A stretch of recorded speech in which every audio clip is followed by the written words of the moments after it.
What if the person you share DNA with was secretly helping your ex lie to you? My sister and I grew up inseparable. Midnight snacks in the kitchen, whispered secrets under a shared blanket during storms. She was the one person I trusted with everything. When I started dating Mark 2 years ago, she was the first to meet him and the first to give her blessing. We celebrated birthdays together, swapped vacation plans, even shared a group chat where nothing was off limits. I thought I was building a life with someone I could marry. What I didn't know was that the two people I loved most were quietly sharing every private detail of my relationship and of my own life.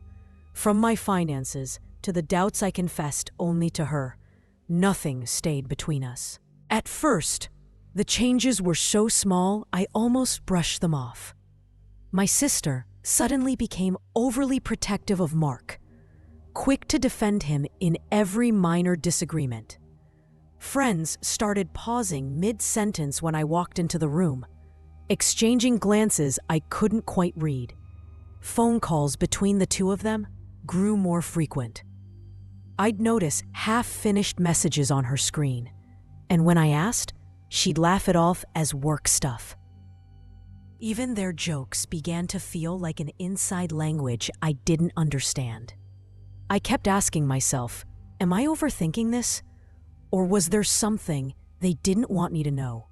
The truth landed on me by accident, like a trap snapping shut. One evening, I borrowed my sister's tablet to stream a movie.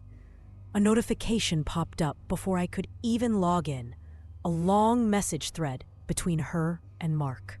At first it looked harmless, until I scrolled. There were screenshots of my private texts to him, late-night jokes about my overreactions, even details about my bank account I'd only shared with her.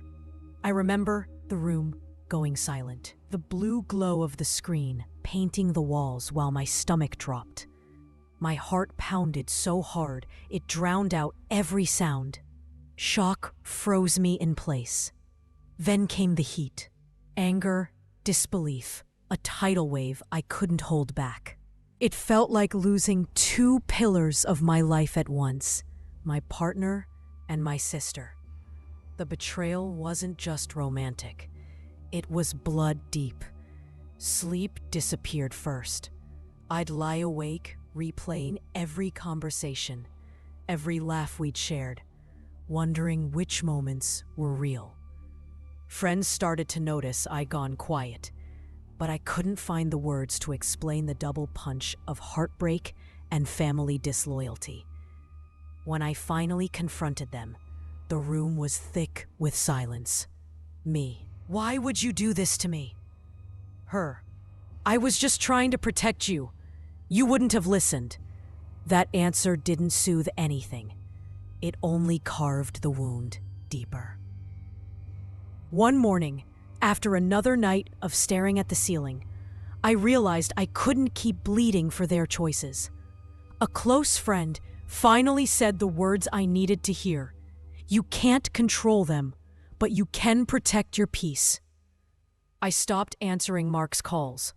I blocked his number, deleted the thread that had shattered me. With my sister, I drew a hard line. No late-night explanations, no drawn-out debates. I told her calmly, I need space. And I don't know when I'll be ready to talk again. It wasn't anger driving me anymore.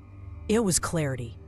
For the first time in weeks, I felt a flicker of my own strength coming back. It's been months since that night, and life finally feels steady again. I've poured my energy into myself, therapy sessions, long solo hikes, and quiet mornings that remind me peace is something I can create. My sister and I keep a careful distance. We exchange polite messages on holidays, but the old trust isn't something I can pretend back into place. Maybe with time, we'll rebuild a new kind of relationship. Maybe not. What I know for sure is this. Blood may be thicker than water, but trust is earned, never automatic. And today, I choose my own peace over any bond that breaks it. Have you ever had family side with someone who hurt you? Share your story in the comments. Someone else might need to hear it to feel less alone.